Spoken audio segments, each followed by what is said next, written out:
ವೀಕ್ಷಕರೇ ನಮಸ್ಕಾರ.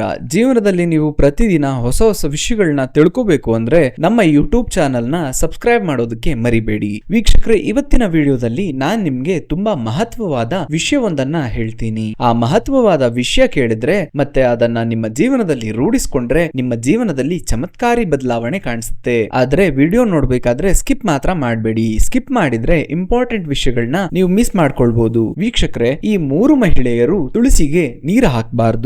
ಒಂದು ವೇಳೆ ಹಾಕಿದ್ರೆ ಯಾವ ಕಷ್ಟಗಳು ಎದುರಾಗುತ್ತೆ ಅನ್ನೋ ಕುತೂಹಲಕಾರಿ ವಿಷಯ ಇವತ್ತಿನ ಈ ವಿಡಿಯೋದಲ್ಲಿ ನಾವು ತಿಳ್ಕೊಳ್ಳೋಣ ಬನ್ನಿ. ಆದ್ರೆ ಅದಕ್ಕಿಂತಲೂ ಮುಂಚಿತವಾಗಿ ನೀವು ಮಾಡಬೇಕಾಗಿರೋದು ಇಷ್ಟೇ. ನೀವೇನಾದ್ರೂ ನಮ್ಮ ಯೂಟ್ಯೂಬ್ ಚಾನಲ್ಗೆ ಮೊಟ್ಟ ಮೊದಲನೇ ಬಾರಿಗೆ ಬಂದಿದ್ರೆ ದಯವಿಟ್ಟು ನಮ್ಮ ಚಾನಲ್ ನ ಸಬ್ಸ್ಕ್ರೈಬ್ ಮಾಡೋಕೆ ಮರಿಬೇಡಿ. ಹಾಗೆ ಈ ವಿಡಿಯೋದ ಕೆಳಗಡೆ ಓಂ ನಮಃ ಶಿವಾಯ ಅಂತ ಕಾಮೆಂಟ್ ಮಾಡಿ ಪರಮೇಶ್ವರನ ಆಶೀರ್ವಾದ ನಮ್ಮ ಮೇಲಿದ್ರೆ ಜೀವನದಲ್ಲಿ ಸಕಲ ಭೋಗ ಭಾಗ್ಯಗಳು ನಮ್ಮದಾಗುತ್ತೆ. ಆಯುರ್ವೇದದಲ್ಲಿ ತುಳಸಿಯನ್ನ ಎಷ್ಟು ಶ್ರೇಷ್ಠ ಅಂತ ಪರಿಗಣಿಸಲಾಗುತ್ತದೆಯೋ ಅದೇ ರೀತಿ ಹಿಂದೂ ಧರ್ಮದಲ್ಲಿ ಅಷ್ಟೇ ಪವಿತ್ರವಾಗಿ ಕಾಣಲಾಗುತ್ತದೆ. ಹಿಂದೂ ಪುರಾಣಗಳ ಪ್ರಕಾರ ತುಳಸಿಯನ್ನ ಲಕ್ಷ್ಮೀ ದೇವಿಗೆ ಹೋಲಿಸಲಾಗಿದೆ. ನವರಾತ್ರಿಯಲ್ಲಿ ವಿಷ್ಣುವಿಗೂ ಲಕ್ಷ್ಮಿಗೂ ಮದುವೆ ಆಯಿತು ಅನ್ನೋ ಉಲ್ಲೇಖವಿದೆ. ತುಳಸಿ ಗಿಡವು ತೊಂದರೆಗಳ ಬಗ್ಗೆ ಮುಂಚಿತವಾಗಿ ನಮ್ಮನ್ನ ಎಚ್ಚರಿಸುತ್ತೆ. ಇದನ್ನ ಧಾರ್ಮಿಕ ಗ್ರಂಥಗಳಲ್ಲಿಯೂ ಉಲ್ಲೇಖಿಸಲಾಗಿದೆ. ತೊಂದರೆಗಳು, ನಕಾರಾತ್ಮಕ ಶಕ್ತಿಗಳು ಇರೋ ಮನೆಯಲ್ಲಿ ಲಕ್ಷ್ಮೀ ವಾಸ ಮಾಡುವುದಿಲ್ಲ. ಅದೇ ರೀತಿ ಅಶಾಂತಿ, ತೊಂದರೆ ಇದ್ರೆ ಆ ಮನೆಯಲ್ಲಿ ತುಳಸಿಯೂ ಉಳಿಯುವುದಿಲ್ಲ. ಹಾಗಾಗಿ ತುಳಸಿಗೆ ಸಂಬಂಧಿಸಿದಂತೆ ಒಂದಿಷ್ಟು ವಿಷಯಗಳನ್ನ ಇವತ್ತಿನ ವಿಡಿಯೋದಲ್ಲಿ ತಿಳಿಯೋಣ. ತುಳಸಿಯನ್ನ ಲಕ್ಷ್ಮಿ ಅಂತ ಪರಿಗಣಿಸಿ ತುಳಸಿ ಪೂಜೆ ಮಾಡಲಾಗುತ್ತೆ. ತುಳಸಿ ಇದ್ರೆ ಮನೆಯಲ್ಲಿರುವ ದುಷ್ಟ ಶಕ್ತಿಗಳು, ಋಣಾತ್ಮಕ ಶಕ್ತಿಗಳು ನಾಶವಾಗುತ್ತವೆ ಎನ್ನುವ ನಂಬಿಕೆ ಇದೆ. ಇದರೊಂದಿಗೆ ಕುಟುಂಬದ ಆರ್ಥಿಕ ಸ್ಥಿತಿಯೂ ಸಹ ಉತ್ತಮವಾಗುತ್ತೆ ಅನ್ನೋದು ಭಾರತೀಯರ ನಂಬಿಕೆ. ಮನೆಯಲ್ಲಿ ತುಳಸಿ ಗಿಡ ಇಡುವುದು ಮನಸ್ಸಿಗೆ ಶಾಂತಿ ಮತ್ತು ಸಂತೋಷವನ್ನ ತರುತ್ತೆ. ಹಿಂದೂ ಧರ್ಮದ ಪ್ರಕಾರ ತುಳಸಿಯನ್ನ ಹುಟ್ಟಿನಿಂದ ಸಾವಿನವರೆಗೂ ನಮ್ಮ ಜೊತೆ ಇರುವ ಒಂದು ಪವಿತ್ರವಾದ ಸಸ್ಯ ಅಂತಾನೆ ಪರಿಗಣಿಸಲಾಗುತ್ತೆ. ಸೌಮ್ಯವಾಗಿ ಕಾಣುವ ಈ ತುಳಸಿ ಸಸ್ಯವು ಇದು ನಮ್ಮ ಮನೆಯ ಎಲ್ಲಾ ದೋಷಗಳನ್ನ ತೆಗೆದು ಹಾಕುತ್ತದೆ. ನಿಮ್ಮ ಮನೆಯಲ್ಲಿ ಆರೋಗ್ಯ, ಸಮೃದ್ಧಿ ಎರಡೂ ತುಳಸಿ ಗಿಡದ ಸ್ಥಿತಿಯ ಮೇಲೆ ನಿಂತಿರುತ್ತೆ. ಒಂದು ವೇಳೆ ನಿಮ್ಮ ಮನೆಯ ಪರಿಸ್ಥಿತಿ ಸರಿಯಾಗಿಲ್ಲ ಅಂತಂದ್ರೆ ತುಳಸಿ ಗಿಡ ಒಣಗುತ್ತೆ. ಒಣಗಿರುವ ತುಳಸಿ ಗಿಡವನ್ನ ಎಂದಿಗೂ ಮನೆಯಲ್ಲಿ ಇಡಬಾರದು. ಇದನ್ನ ಅಶುಭ ಅಂತ ಪರಿಗಣಿಸಲಾಗಿದೆ. ಹಾಗೆ ಒಣಗಿದ ತುಳಸಿ ಗಿಡವನ್ನ ಬಾವಿ ಅಥವಾ ಪವಿತ್ರ ಸ್ಥಳದಲ್ಲಿ ಹಾಕ್ಬೇಕು. ಮತ್ತೆ ನಿಮ್ಮ ಮನೆಯ ತುಳಸಿ ಕಟ್ಟೆಯಲ್ಲಿ ಹೊಸ ಸಸಿಯನ್ನ ನೆಡಬೇಕು. ಜ್ಯೋತಿಷಿಗಳ ಪ್ರಕಾರ ಬುಧನ ವಕ್ರ ದೃಷ್ಟಿಯ ಕಾರಣದಿಂದಾಗಿ ತುಳಸಿ ಗಿಡ ಒಣಗುತ್ತಂತೆ. ಯಾಕಂದ್ರೆ ಬುಧ ಗ್ರಹವು ಹಸಿರು ಬಣ್ಣವನ್ನ ಸೂಚಿಸುತ್ತೆ. ಮರಗಳು ಮತ್ತು ಸಸ್ಯಗಳು ಹಸಿರನ್ನ ಪ್ರತಿನಿಧಿಸುತ್ತವೆ. ಬುಧನ ಪರಿಣಾಮದಿಂದಾಗಿ ತುಳಸಿ ಗಿಡದಲ್ಲಿ ಹೂ ಬಿಡುತ್ತೆ. ವಾಸ್ತು ವಿಜ್ಞಾನದ ಪ್ರಕಾರ ಕೂಡ ತುಳಸಿಯನ್ನ ಪವಿತ್ರ ಅಂತ ಪರಿಗಣಿಸಲಾಗಿದೆ. ಇದು ಯಾವಾಗ್ಲೂ ಮನೆಗೆ ಸಕಾರಾತ್ಮಕ ಶಕ್ತಿಯನ್ನ ತರುತ್ತೆ ಅಂತ ಹೇಳಲಾಗಿದೆ. ವಾಸ್ತುಶಾಸ್ತ್ರದ ಪ್ರಕಾರ ಮನೆಯಲ್ಲಿ ತುಳಸಿಯನ್ನ ನೆಡೋದಕ್ಕೆ ಬಯಸಿದ್ರೆ ನೀವು ಉತ್ತರ, ಈಶಾನ್ಯ ಅಥವಾ ಪೂರ್ವ ದಿಕ್ಕನ್ನ ಆರಿಸಿಕೊಳ್ಬೇಕು. ಈ ದಿಕ್ಕುಗಳಲ್ಲಿ ತುಳಸಿಯನ್ನ ನೆಡುವುದರಿಂದ ಮನೆಯಲ್ಲಿ ಸಕಾರಾತ್ಮಕ ಶಕ್ತಿ ಬರುತ್ತೆ. ಇದಲ್ಲದೆ ನೀವು ಬಯಸಿದ್ರೆ ನೈಋತ್ಯ ದಿಕ್ಕಿನಲ್ಲಿಯೂ ನೆಡಬಹುದು. ವಾಸ್ತುಶಾಸ್ತ್ರದ ಪ್ರಕಾರ ತುಳಸಿಯನ್ನ ಯಾವ ದಿಕ್ಕಿನಲ್ಲಿ ನೆಡಬೇಕು, ಯಾವ ದಿಕ್ಕಿನಲ್ಲಿ ನೆಡಬಾರದು ಅನ್ನೋದರ ಕುರಿತು ಕೂಡ ಹೇಳಲಾಗಿದೆ. ತುಳಸಿ ಗಿಡವನ್ನ ಮನೆಯ ದಕ್ಷಿಣ ದಿಕ್ಕಿನಲ್ಲಿ ನೆಡಬಾರದು. ದಕ್ಷಿಣ ದಿಕ್ಕಿನಲ್ಲಿ ತುಳಸಿ ನೆಡುವುದರಿಂದ ಅದು ಪ್ರಯೋಜನವನ್ನ ನೀಡುವ ಬದಲು ನಿಮ್ಗೆ ಹಾನಿಯನ್ನೇ ಉಂಟು ಮಾಡುತ್ತೆ. ವೀಕ್ಷಕರೇ, ಈ ವಿಶೇಷ ದಿನದಂದು ತುಳಸಿಗೆ ನೀರು ಹಾಕಬಾರದು ಅನ್ನೋ ವಿಷಯ ನಿಮಗ್ ಗೊತ್ತಾ? ಧರ್ಮ ಗ್ರಂಥಗಳ ಪ್ರಕಾರ ತುಳಸಿಗೆ ಪ್ರತಿ ಭಾನುವಾರ, ಏಕಾದಶಿ, ಸೂರ್ಯ ಮತ್ತು ಚಂದ್ರಗ್ರಹಣದಂದು ನೀರನ್ನ ಹಾಕಬಾರದು. ಅಲ್ಲದೆ ಸೂರ್ಯ ಮುಳುಗಿದ ನಂತರ ತುಳಸಿ ಎಲೆಗಳನ್ನ ಕೀಳಬಾರದು. ಹೀಗೆ ಮಾಡುವುದು ಧರ್ಮ ಗ್ರಂಥಗಳ ಪ್ರಕಾರ ಅಶುಭ ಅಂತ ಪರಿಗಣಿಸಲಾಗಿದೆ.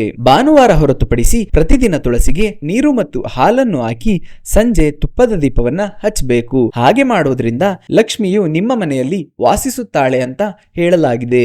ನಿಮ್ಮ ಮನೆಯಲ್ಲಿ ವಾಸ್ತು ದೋಷವಿದ್ರೆ ಅದನ್ನ ತಡೆಯೋದಕ್ಕೆ ನೀವು ಅಗ್ನಿ ಮೂಲೆಯಲ್ಲಿ ಆಗ್ನೇಯ ದಿಕ್ಕಿನಿಂದ ವಾಯುವ್ಯ ದಿಕ್ಕಿಗೆ ಇರುವ ಖಾಲಿ ಜಾಗದಲ್ಲಿ ಒಂದು ಪಾಟ್ ನಲ್ಲಿ ನೆಡಬಹುದು. ಆದ್ರೆ ತುಳಸಿಯನ್ನ ಭೂಮಿಯ ಮೇಲೆ ಬೆಳೆಯುವುದು ಅಷ್ಟೊಂದು ಶುಭವಲ್ಲ ಅಂತ ಶಾಸ್ತ್ರಗಳಲ್ಲಿ ಹೇಳಲಾಗಿದೆ. ತುಳಸಿ ಗಿಡವು ಮುಂಬರುವ ಅಹಿತಕರ ಘಟನೆಯನ್ನ ಪತ್ತೆ ಮಾಡುತ್ತೆ ಅಂತ ಶಾಸ್ತ್ರಗಳಲ್ಲಿ ಹೇಳಲಾಗಿದೆ. ಅಂತಹ ಪರಿಸ್ಥಿತಿಯಲ್ಲಿ ನೀವು ಈ ಚಿಹ್ನೆಗಳನ್ನ ಗುರುತಿಸಿದ್ರೆ ನಂತರ ನೀವು ಅವುಗಳನ್ನ ತಪ್ಪಿಸಲು ಕ್ರಮಗಳನ್ನ ತಗೋಬಹುದು. ಹೊಸ ತುಳಸಿ ಗಿಡ ನೆಟ್ಟಿದ್ರೆ ಮತ್ತು 1 ರಿಂದ 2 ದಿನಗಳಲ್ಲಿ ಅದು ಒಣಗಿ ಅಂಟಿಕೊಂಡ್ರೆ ಮನೆಯಲ್ಲಿ ಪಿತೃದೋಷವಿದೆ ಅಂತ ಅರ್ಥ ಮಾಡ್ಕೊಳ್ಳಿ. ಪಿತೃದೋಷದಿಂದಾಗಿ ಮನೆಯಲ್ಲಿ ಆಗಾಗ ಜಗಳಗಳು ನಡೆಯುತ್ತವೆ ಎನ್ನಲಾಗಿದೆ. ಅಂತಹ ಪರಿಸ್ಥಿತಿಯಲ್ಲಿ ಜ್ಯೋತಿಷ್ಯದ ಸಲಹೆಯ ಪ್ರಕಾರ ಪಿತೃದೋಷವನ್ನ ತಡೆಗಟ್ಟಲು ನೀವು ಕ್ರಮಗಳನ್ನ ತಗೊಳ್ಬೇಕು. ನಿಮ್ಮ ಮನೆಯಲ್ಲಿರುವ ತುಳಸಿ ಸಸ್ಯವು ಹಠಾತ್ ಹಸಿರು ಬಣ್ಣಕ್ಕೆ ತಿರುಗಿದ್ರೆ ಅಥವಾ ಹೆಚ್ಚು ದಟ್ಟವಾಗಿ ಕಂಡು ಬಂದ್ರೆ ಅದನ್ನ ಮಂಗಳಕರವೆಂದು ಪರಿಗಣಿಸಬೇಕು.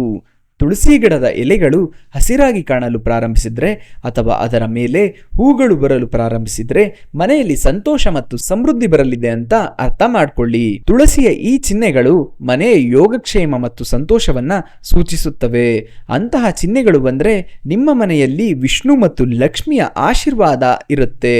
ತುಳಸಿಯನ್ನ ಪೂಜಿಸೋದ್ರಿಂದ ಪಾಪಗಳು ನಾಶವಾಗುತ್ತೆ. ತುಳಸಿ ಸಸ್ಯ ಇರೋ ಮನೆಯಲ್ಲಿ ದೇವತೆ ಮತ್ತು ದೇವರುಗಳು ವಾಸಿಸುತ್ತಾರೆ ಅಂತ ಹೇಳಲಾಗುತ್ತೆ. ಆದ್ದರಿಂದ ತುಳಸಿ ಗಿಡವು ಈ ಮೇಲಿನ ಸೂಚನೆಗಳನ್ನ ನೀಡೋದ್ರಿಂದ ನೀವು ನಿಮ್ಮ ಕುಟುಂಬದ ಬಗ್ಗೆ ಎಚ್ಚೆತ್ತುಕೊಳ್ಳಬೇಕು.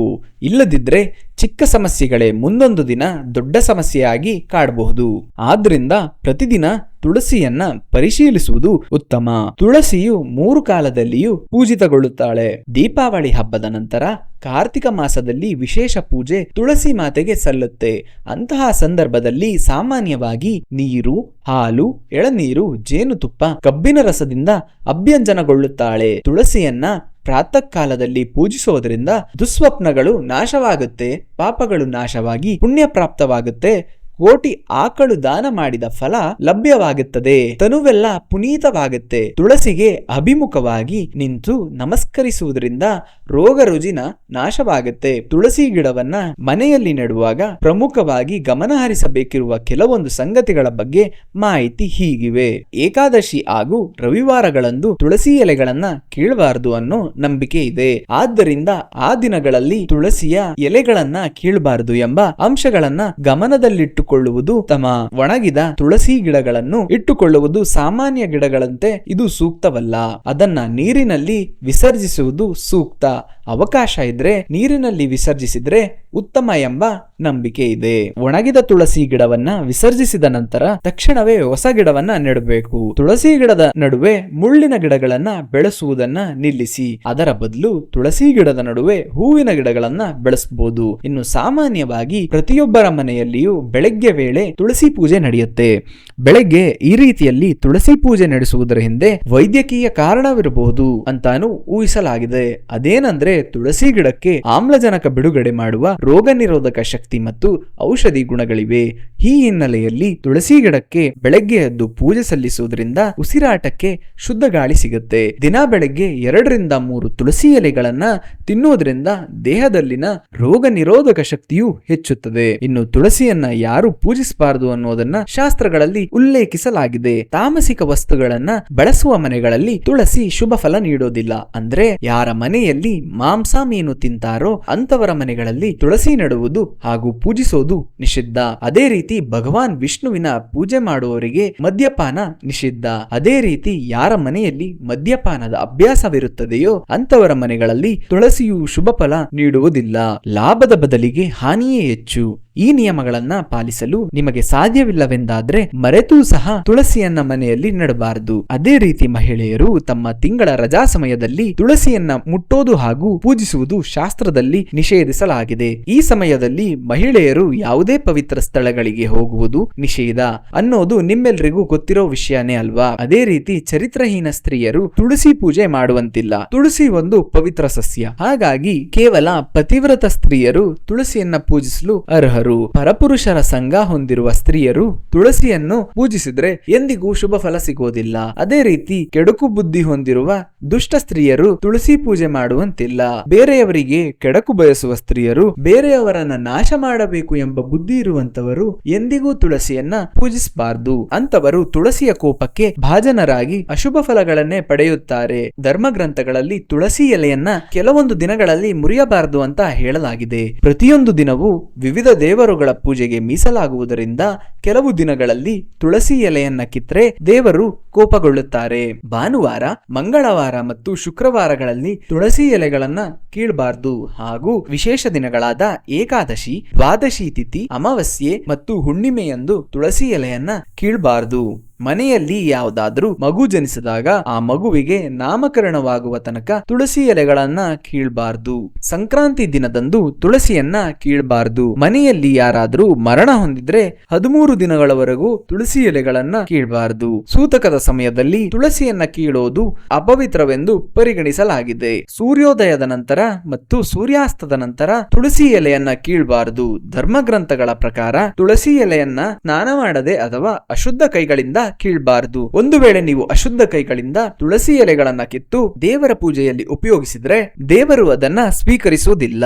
ತುಳಸಿ ಎಲೆಗಳನ್ನ ಎಂದಿಗೂ ಚಾಕುವಿನಿಂದ, ಕತ್ತರಿಯಿಂದ ಅಥವಾ ಉಗುರುಗಳಿಂದ ಕೀಳ್ಬಾರ್ದು. ಬದಲಾಗಿ ತುಳಸಿ ಎಲೆಯನ್ನ ಕೀಳುವಾಗ ಒಂದೊಂದೇ ಎಲೆಗಳನ್ನ ಕೀಳ್ಬೇಕು. ಪ್ರತಿನಿತ್ಯ ತುಳಸಿಯನ್ನ ಪೂಜಿಸುವ ಮನೆಯಲ್ಲಿ ಸದಾಕಾಲ ಲಕ್ಷ್ಮೀ ದೇವಿಯ ಕೃಪೆ ಇರುತ್ತೆ ಅಂತ ಪುರಾಣಗಳಲ್ಲಿ ಉಲ್ಲೇಖಿಸಲಾಗಿದೆ. ಅಂತಹ ಮನೆಯಲ್ಲಿ ಎಂದಿಗೂ ಸಕಾರಾತ್ಮಕ ಶಕ್ತಿಗಳು ನೆಲೆಯಾಗಿರುತ್ತವೆ ಹಾಗೂ ಆ ಮನೆಯ ಸದಸ್ಯರೆಲ್ಲರೂ ಉತ್ತಮ ಆರೋಗ್ಯವನ್ನ ಹೊಂದಿರುತ್ತಾರೆ. ತುಳಸಿ ಇರುವ ಮನೆಗೆ ಯಮರಾಜನು ಪ್ರವೇಶಿಸುವುದಿಲ್ಲ ಅಂತ ಸ್ಕಂದ ಪುರಾಣದಲ್ಲಿ ಉಲ್ಲೇಖಿಸಲಾಗಿದೆ. ತುಳಸಿ ನೆಟ್ಟ ಮಣ್ಣಿನಿಂದ ಪ್ರತಿದಿನ ಹಣೆಗೆ ತಿಲಕವನ್ನಿಟ್ಕೊಂಡ್ರೆ ಉತ್ತಮ ಆರೋಗ್ಯ ದೊರೆಯುತ್ತೆ. ವೀಕ್ಷಕರೇ, ನೋಡಿದ್ರಲ್ವಾ, ಈ 3 ಮಹಿಳೆಯರು ತುಳಸಿಗೆ ನೀರು ಹಾಕಬಾರದು ಎನ್ನುವ ಕುತೂಹಲಕಾರಿ ಮಾಹಿತಿಯನ್ನ ನೀಡಿದಂತಹ ಇವತ್ತಿನ ಈ ವಿಡಿಯೋ ನಿಮ್ಗಿಷ್ಟ ಆಗಿದೆ ಅಂತ ಭಾವಿಸ್ತೀನಿ. ಇಷ್ಟ ಆದ್ರೆ ನಿಮ್ಮ ಸ್ನೇಹಿತರು, ಸಂಬಂಧಿಕರು, ನೆರೆಹೊರೆಯವರಿಗೆ ಈ ವಿಡಿಯೋನ ಶೇರ್ ಮಾಡಿ. ಮತ್ತೆ ಮುಂದಿನ ವಿಡಿಯೋದಲ್ಲಿ ಇನ್ನೊಂದು ಕುತೂಹಲಕಾರಿ ವಿಷಯ ತಗೊಂಡು ನಿಮ್ಮ ಮುಂದೆ ಬರ್ತೀನಿ. ಮಾತೆ ತುಳಸಿಯ ಆಶೀರ್ವಾದ ಸದಾ ನಮ್ಮ ಸಮಸ್ತ ವೀಕ್ಷಕರ ಮೇಲಿರ್ಲಿ ಅಂತ ಕೇಳ್ತಾ ಇವತ್ತಿನ ಈ ವಿಡಿಯೋನ ಇಲ್ಲಿಗೆ ಮುಗಿಸ್ತಾ ಇದ್ದೀನಿ. ನಮಸ್ಕಾರ.